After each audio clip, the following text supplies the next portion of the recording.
Hello all, Rick here with a Starship lore video from a fun outlier in Star Trek design, drawn from the timeline of Star Trek Online, the Mercury Class Escort. The answer to the question, what happens when you let Tom Paris have a say on something larger than the Delta Flyer? Behind the scenes, the vessel was designed to allow for players who had specialised in the pilot career options and wished for a vessel that could make the most of their unique traits and abilities. Additionally, they had their own manoeuvres that added to the skill set. Of course, the name is drawn from Mercury, the Roman god of messengers and traversal. Thanks to his tasks as the messenger, he's often associated with speed, hence the naming choice for this ship. There is not actually much known about the origin of this class in lore, however it emerges in the year 2410 alongside several similar escort vessels, designed to push impulse flights to the extremes. Starfleet's always had its pilot specialist programs. After all, test pilots like Jonathan Archer went on to be some of the foundational officers of the United Federation, and most helmsmen of starships took a myriad of Starship piloting courses across numerous scales of vessel. Nova Squadron, for example, retained the best pilot cadets in Starfleet Academy for extra piloting courses. But outside of shuttlecraft, there's very little call for such fancy flying. We've seen the cruisers of Starfleet can pull off some intense turns, and craft like the Defiant even more so, but that's still a mile away from pulling Titan's turn on the Jovian run. The notion of building a starship with the turn rate and acceleration as close to possible as a shuttle had always been floating around Utopia Planitia shipyards, but never saw much attention until the approaching Iconian War.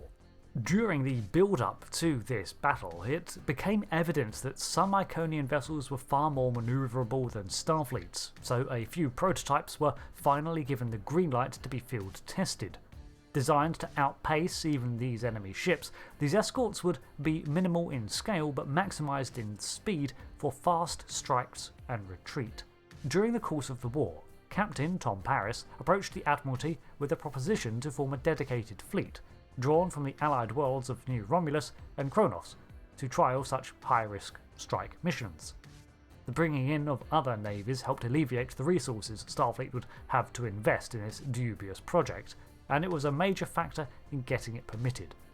Thus Delta Flight was born, and at its head, Captain Tom Paris with the brand new USS Mercury NX, now in CC, 47802. With the vessel being so small, many of the systems were minimal and the most condensed versions of them were implemented, save for the engines. This is something Starfleet has done before with the Defiant class, but we will soon see several space-saving measures as we look at the vessel. The ship itself is very small, at an estimated 180 metres long, 146 wide and about 40 tall, with a small crew of only around 35 to 42. The main engines, of course, are where the vessel shines, with a very robust and highly specialised system, designed to grant incredible sublight manoeuvrability. To offset this, no doubt it would have had incredible inertial dampeners to limit the jolting to the crew. It also had additional thrusters that allowed it to roll and even snap to a halt and decelerate with intensity.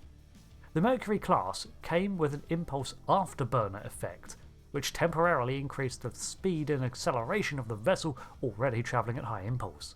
Considering previous theories and ideas, this likely involved a specialised deuterium burn added to the regular impulse drive, and considering the vessel was also bolstered in durability at the time, it seemed any excessive energy was routed through the shield system too for a brief period of increased defensiveness. There were 4 rear-facing impulse drives, with 2 on the sides for evasiveness that could even fire forwards to reverse the vessel. The deuterium afterburner system was visible from the outside of the ship, which did paint a target, but then the whole vessel was compact and designed not to be hit anyway. The warp nacelles are at the rear of the vessel, with Defiant-style warp coils, although placed in a way that we really do not see in Starfleet ships, as a linked and inbuilt unit facing back. This means it forgoes Bussard collectors in favour of the older system of simple intake vents. In terms of armaments, The Mercury class did not actually feature many phaser strips, as these are favoured by ships to increase their coverage. It featured turrets and cannon points.